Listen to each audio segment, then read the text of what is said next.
I was told I'd ruin the mood if I showed up to the family gathering, so I quietly cut every bill I'd been covering, and watching their world collapse overnight was the moment they finally realized who held their life together.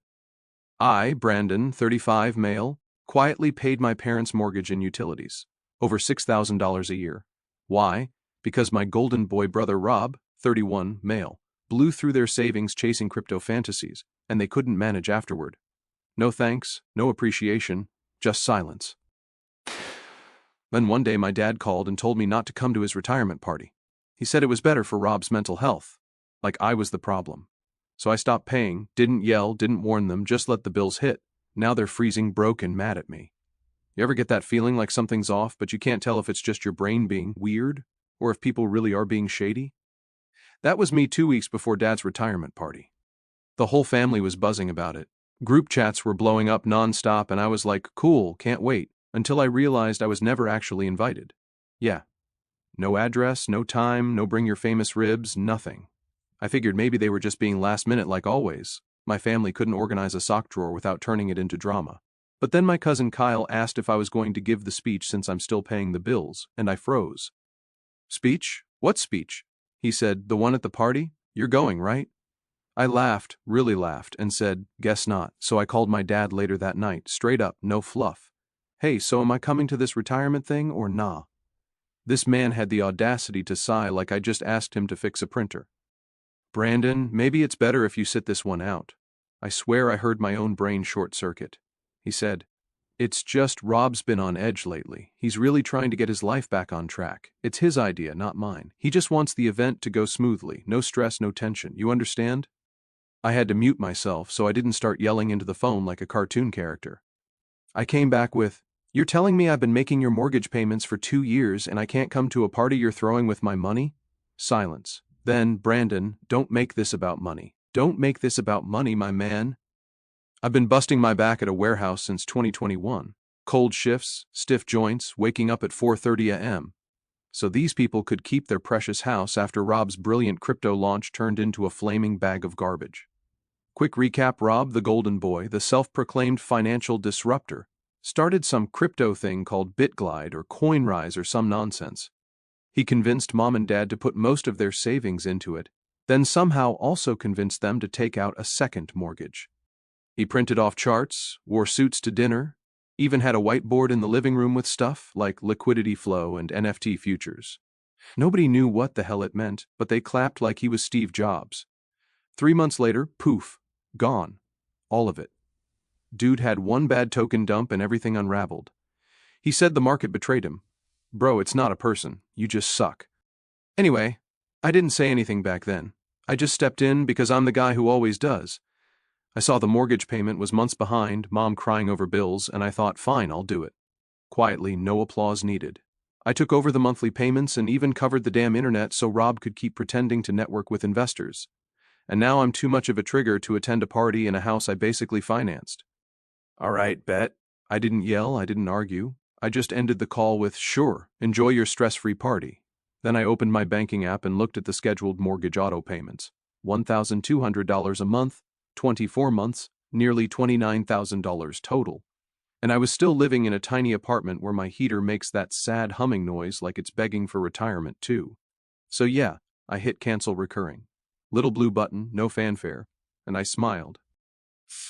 That night I couldn't sleep though. Not because I was angry, I was pissed, but it was more like this weird weight lifting off me. I'd been wearing a backpack full of rocks for 2 years and someone finally said, you know you can take that off, right? I kept imagining the look on Rob's face when the mortgage notice came in. First confusion, then panic, then of course he'd blame the system, then me. Next morning I went to work. Same warehouse, same stacked pallets, same back pain. But this time I didn't feel like I was just surviving. I felt like I had finally clocked into my own damn life again. I didn't tell anyone, not yet. I wanted to see how long it would take them to notice. I knew the due date was in a week. After that, things would start spiraling. Meanwhile, the group chat was still popping. Pictures of party supplies, the food, Rob's big surprise for Dad, everyone dropping emojis and excited messages. I left the chat. No warning, just poof. Nobody noticed. That was probably the part that stung more than I expected, but whatever, they'd notice soon enough, and they did. Not with a bang. Not with anyone falling to their knees screaming, "Why, Brandon, why?" Nah, just a voicemail. First one came 4 days later from Mom. Her concerned but not too concerned voice, the kind she used when the cable got shut off once and she wanted to blame the company, not the unpaid bill. "Hi, sweetie. Just wondering if you could check the house account. We got a weird envelope in the mail. No rush." "Sure, Mom, wouldn't want your dream party." Weekend interrupted by reality.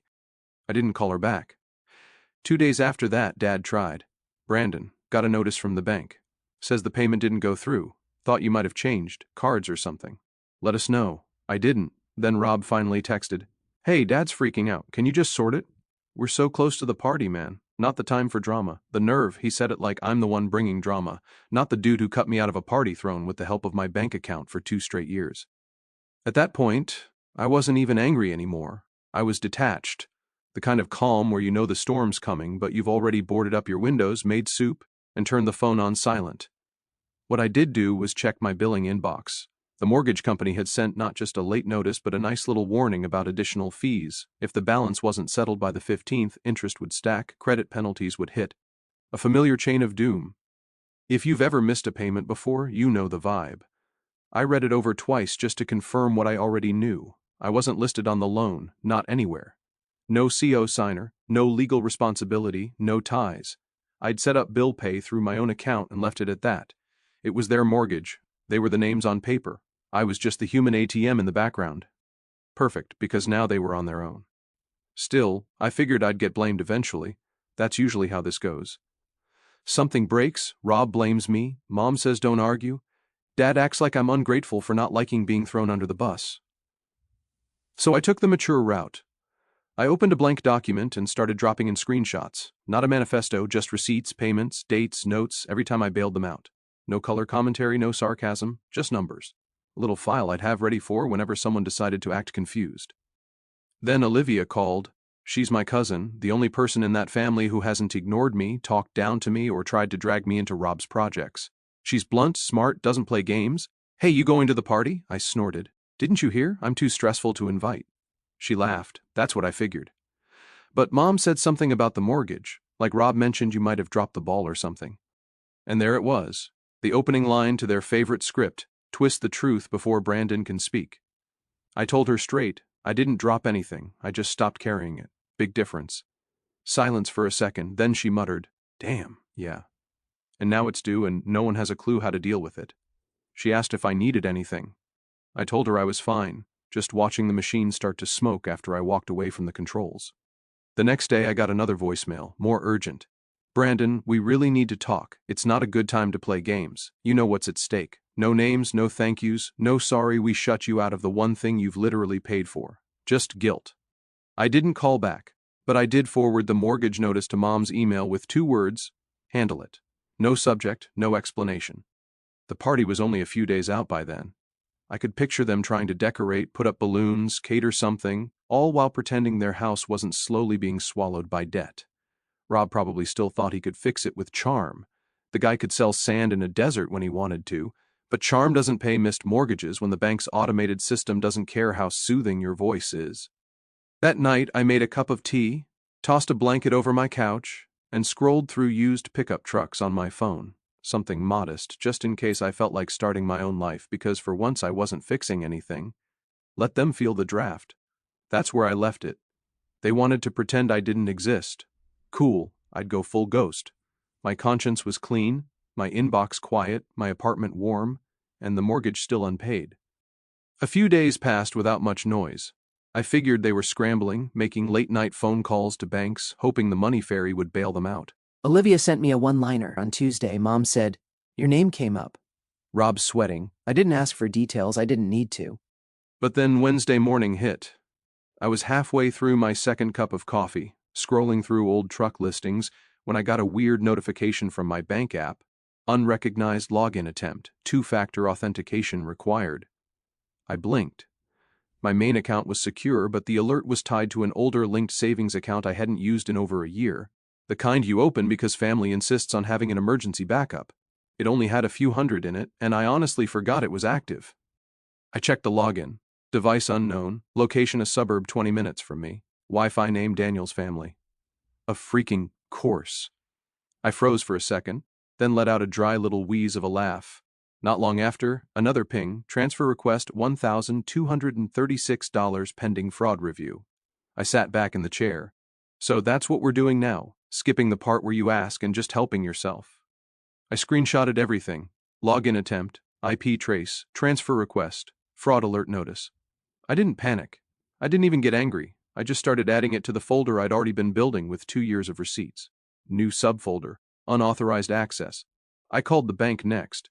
They flagged the transfer instantly and locked the account. The rep asked if I wanted to press charges. I told them not yet, but I wanted a formal record tied to that address.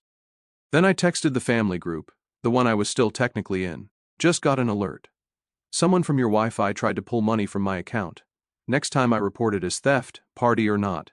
5 minutes later, Mom called. I didn't answer. Then a text, honey, we were only trying to move things temporarily. You'd get it right back. 10 minutes after that, Rob, dude, chill. We were going to fix it after the party. It's not a big deal. Oh, it wasn't a big deal. Trying to sneak $1,200 from my account while pretending I'm too disruptive to attend a party paid for by the very mortgage I used to cover. Wasn't a big deal? I sent him the screenshot of the fraud alert. Say that again. I dare you. That's when the calls started coming fast. Dad, then Mom, then some cousin's number I didn't recognize, probably trying to mediate. I ignored them all. I was done talking. Then Olivia called. She didn't even say hi. They really tried to take your money. Yep, and now they're freaking out. Oh yeah. Can I post it? I snorted. Don't get me in trouble. Too late, she said, already typing. She didn't post publicly, but the screenshots made it into the extended family group, the one Rob's not in because he doesn't vibe with negativity. By next morning, I had 3 texts from relatives I hadn't talked to in over a year, all variations of I had no idea, and that's messed up. I didn't respond. I wasn't looking for applause. I was just letting them hang themselves with their own rope. What killed me wasn't even the money. It was the entitlement. They really thought I wouldn't notice, or worse, that I'd notice and just shrug it off like I'm some programmable ATM with no memory, no boundaries, and no spine. They didn't want my presence at the party, but my paycheck was still invited to the dance. At work that day, I barely spoke, just loaded pallets and let my mind run. Thought about how long I'd been cleaning up after Rob, covering his screw-ups, watching him get praised for trying while I was treated like the family IT guy with a good credit score. Not anymore. I took my lunch break alone, sat in my truck, pulled up the dock again. The one with every payment I'd made, every sacrifice, every late-night shift I picked up so they wouldn't lose the house. Then I opened a new document titled "Do not contact me unless it's an apology or a wire transfer." I didn't send it, not yet, but I would. I wasn't at the party, but somehow I still managed to be the main event. The day started quiet, too quiet. No guilt trip calls, no half-baked apologies, just birds chirping and leftover ribs heating up in my oven. It almost felt peaceful. Then Olivia called. "They're starting," she said, chewing on something. "Buffet setup looks expensive. You paid for that too, technically." I chuckled. "Anything good?" "Honestly, the shrimp smells weird. Rob's already sweating and your dad's trying to act like nothing's wrong. It's delicious." She gave me live updates while I flipped my ribs and grabbed a paper plate. I didn't need to see it. I could picture everything. The fake smiles, the forced laughter, Rob playing host while quietly hoping no one mentioned the house. Then something actually interesting happened. Cousin Kyle made a toast. Kyle's not subtle. He once gave a wedding speech that started with, "I didn't think this would last, but here we are." So yeah, no filter. He stood up, raised his glass, and casually said, "To the man of the hour, and to Brandon, who paid for the air conditioning we're all enjoying today." Dead silence. Olivia didn't need to describe the room. I could feel it through the phone. Rob froze mid-bite. Dad's expression dropped like he got caught with his hand in the church plate. That's when I decided to give them something to really talk about. I had a PDF saved. Nothing dramatic. Just 2 years of mortgage payments in boring spreadsheet glory. Every payment, every date, every note, plain and undeniable. I sent it straight to the family email thread. No message, no rant, just the document titled "Who Paid for the House?" 10 minutes later, my phone started blowing up. Dad declined, Mom declined, unknown number probably, Rob borrowing a phone, also declined. They could stew in it. What I didn't expect was what came next. One of my aunts, the dramatic one who wears sunglasses indoors, stood up after reading it and asked out loud, "So is this real?" No one answered. Not Rob, not my parents, not a soul in that overpriced balloon-cluttered living room. Then, without another word, she grabbed her purse, took a to-go plate of salmon puffs, and walked out. The party cracked. People didn't leave all at once, but conversations died, plates went unfinished, smiles vanished. Rob tried to salvage it with a speech about how family shouldn't bring private things into public, but by then nobody cared. Back at my place I was still eating, game on in the background, phone buzzing every 10 seconds with missed calls, and one email from Mom. This wasn't fair to do today. You know what else wasn't fair? Being erased from your own family while your paycheck kept the lights on. Livia called again as she was leaving. Well, that was fun. Your mom cried. Rob tried to defend himself, but it was embarrassing. Someone asked him why he needed so much peace if he wasn't paying rent. I laughed. Did Dad say anything? He said you're making a scene and destroying the family. Cool. Maybe he can get a loan from the shrimp lady. I didn't say much after that. Everything that needed saying was spelled out in 28 rows of transactions and one very simple title. No drama, no yelling, just the truth laid bare. The best part? I didn't raise my voice, I didn't show up, I didn't even defend myself. They did all the damage on their own. I muted the family email thread, shut off the ringer, took my plate inside. The party was over, not just the one in their living room, but the one where I played the invisible backbone of a family that only noticed me when it was convenient. I ended it without ever stepping foot near their house. No yelling, no threats, just cold facts, no seasoning. And for a few days it stayed quiet, a weird, hollow quiet, like the air after a storm when everything's still wet and broken, but at least it stopped raining. I expected screaming, frantic apologies, one of those we didn't mean it phone calls. Nothing came. I figured they were licking their wounds or rewriting the narrative, whatever. I was busy pretending I no longer existed in their world. Turns out pretending is a two-way street. The next week I got mail, a fat envelope with my full legal name, no return address I recognized. I opened it slowly. Inside, a letter and a stack of documents. Bold text on the top page, deed transfer notification, partial ownership acknowledgement. I read it again and just laughed. The kind that starts in your chest and rolls out like you've got to be kidding me. They had filed a partial property transfer assigning me as co-owner of the house. The one they told me not to come to, the one they tried to steal money from, the one I stopped paying for months ago. There was a cover note from the notary, as requested. This filing confirms shared ownership with named party Brandon Daniels assuming equal claim and interest. Equal interest in what? The past due bills? They didn't even have the guts to tell me. Just filed it and mailed the paperwork like I'm the family mascot they can haul out when the furnace breaks. And that's when the second envelope arrived, this one from the county tax assessor. Notice of property tax responsibility, Brandon Daniels. They'd triggered a change of ownership filing that flagged my name, meaning starting next cycle I'd get tax notifications too. All because my parents wanted to make me legally attached to the sinking ship they were too proud to sell and too broke to save. I sat there at the kitchen table, papers spread out like a crime scene, and muttered, they really did it. I wasn't even angry, just stunned at the Olympic-level shamelessness. I took photos of everything, scanned the letters, then called Olivia.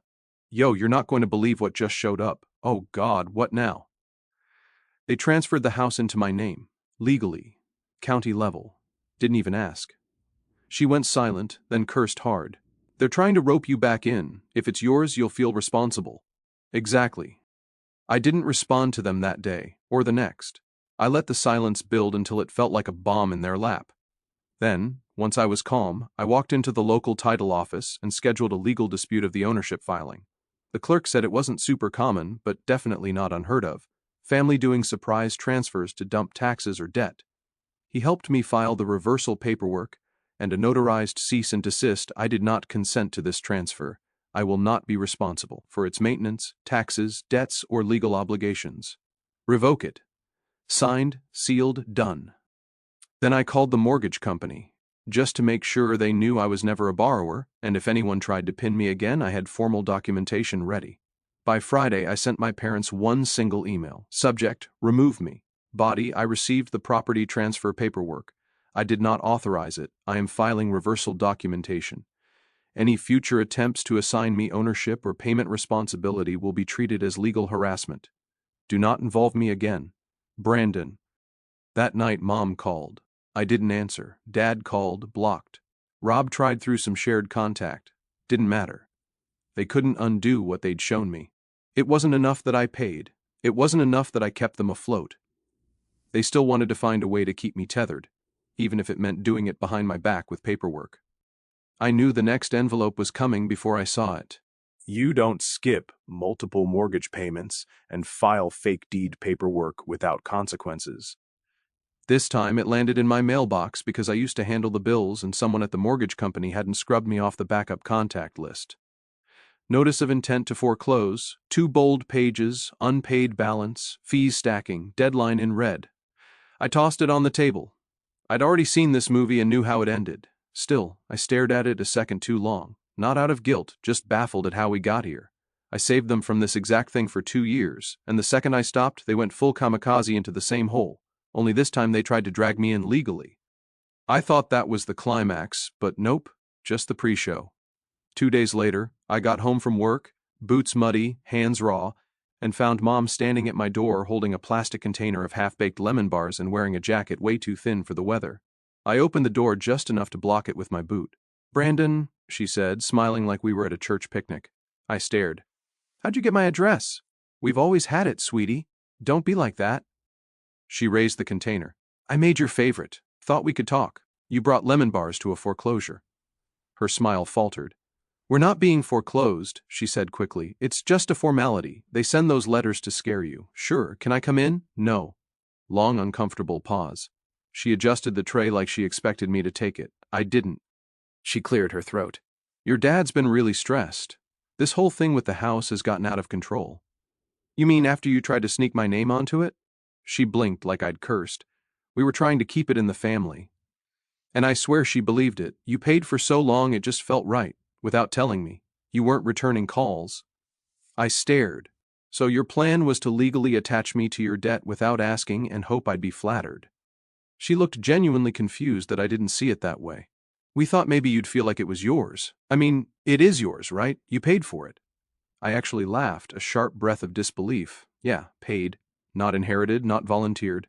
Paid because your other son tanked your savings on crypto and you were about to lose the house." She didn't argue, just kept holding those lemon bars like they'd fix everything. "Rob's in a really bad place right now," she finally whispered. "He feels like you've been targeting him. He feels like that." She nodded.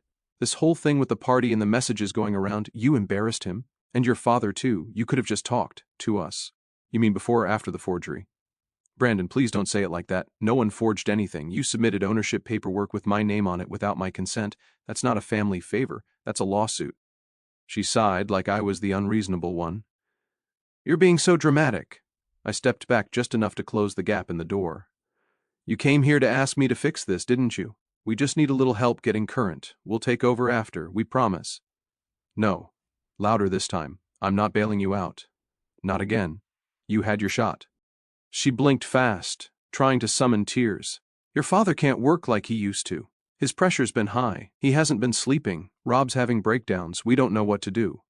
"You figure it out," I said. Just like I had to for 2 years without lemon bars. She finally dropped the act, shoulders stiffened, voice rose. "We didn't ask you to take over. You volunteered. Don't throw it in our faces now. You act like you were some kind of hero. You were just helping. Families help each other." I raised an eyebrow. "Funny how that rule only applies when you need something." Her face twisted like I'd slapped her. "We were going to give you the house eventually. That's what the transfer was about, securing your future." "No," I snapped. "That was about making your problem my responsibility again without asking, without earning it. And you thought if you wrapped it in legalese and lemon bars I'd just roll over." She said nothing. "Go home, Mom. Whatever's left of it." She left the lemon bars on the doormat like that would change anything and walked off in silence. I didn't pick them up. The next day I got a long email from Dad, paragraph after paragraph of thinly veiled guilt. "We're a family, Brandon. Mistakes were made, but you're not perfect either. Your coldness hurts more than you know. You weren't raised this way. You used to be more understanding. Rob's in a dark place. We're all hurting. Step up. No apology, no accountability, just projection dressed as concern." I forwarded it to Olivia. Subject line: "Family means guilt, apparently." That night she called while I was folding laundry. "They listed the house on Marketplace." I paused. "What?" "Yep. Rob's trying to rent it out, says it's a great opportunity for young professionals while it's mid-foreclosure." I blinked. "That's illegal." She laughed. "Yep. Someone messaged him about a walkthrough and he said the CO owner would handle it. Guess he missed the part where you legally unco-own the whole damn thing." I didn't even have the energy to react. They were still using my name, still trying to squeeze one last drop before it all crashed. They wanted the house. They could live in it till the walls caved in. But my name wasn't part of it anymore. The Sunday dinners, the worn-in furniture, Dad's boots on the porch, all of it had been swapped out for lies, debt, and that pathetic transfer stunt. I stopped mourning it the second they tried to chain me back with legal paperwork and lemon bars. A week later, the foreclosure went public. Olivia sent me the link. Bank auction listing, 4 old photos, 2 bedrooms, 1 bath needs repair. Starting bid humiliatingly low. She just texted, "They lost it." I nodded to myself and closed the browser. Later that same day, I walked into a used truck lot and bought myself a decent pickup. Paid in full, title in hand, all with money I would have thrown down the drain for another mortgage payment last year. Funny how fast things grow when you're not carrying everyone else's baggage. Meanwhile, Olivia kept the updates coming like a sports commentator. Mom was in a motel out by the freeway, telling anyone who'd listen how I betrayed the family. She was sharing a room with Rob while Dad stayed with a cousin 2 hours away. They couldn't afford even a 1-bedroom between them. No more family home, no golden boy crypto empire, no backup plan. Scattered, cold, broke. Then on a Tuesday, Dad showed up outside my job, waiting by the exit, arms crossed, wearing the same scowl he used when I came home late from high school shifts, only now it was lined with desperation. I walked right past him. "Brandon," he snapped, stepping forward. "You seriously think this is over?" I didn't stop walking, just turned and looked him dead in the eye. "It is for me." He scoffed. "We raised you. You act like we were strangers. You raised Rob. You tolerated me. That house was going to be yours," he said, voice low like that was supposed to mean something now. "That house was a problem you tried to dump on me, after excluding me, after trying to rob me, after pretending I didn't exist unless you needed a payment." He shook his head. "We gave you everything we had." I looked him over. "Then maybe you should have kept some of it, because you're empty now." He clenched his jaw, tried to say something else, but nothing came out. Just stood there looking smaller than I'd ever seen him. I left him standing in the parking lot, silent and out of options. By the weekend, I was moving into a better apartment. Quiet building, clean parking lot, no porch full of unpaid bills, no mailbox stacked with eviction notices. Just me and a set of keys I paid for, fully mine. I didn't tell anyone.